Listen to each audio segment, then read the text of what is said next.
नवी मुंबईतील APMC मार्केटजवळील Turbhe sector 20 येथील ट्रक टर्मिनल्समध्ये रविवारी रात्री 11:30 ते 11:45च्या सुमारास भीषण आग लागली।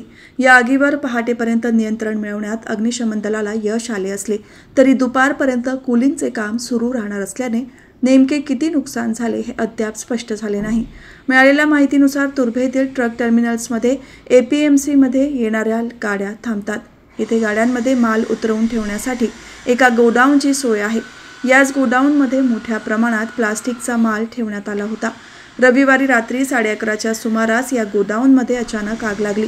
घटनेची माहिती मिळताच तुर्भे एमआयडीसी, नेरूळ एमआयडीसी, कोपरखैरणे आणि वाशी येथील अग्निशमन दलाच्या गाड्या तातडीने घटनास्थळी रवाना झाल्या।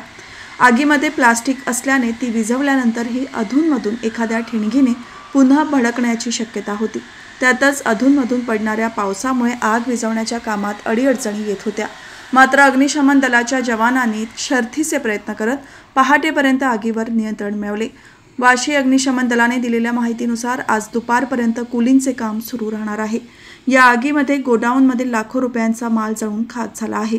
तसेच 3 टेम्पो ट्रक पूर्णपणे जळून खाक झाले असून किमान 8 ते 10 गाड्यांना आगीची झळ पोहोचली आहे।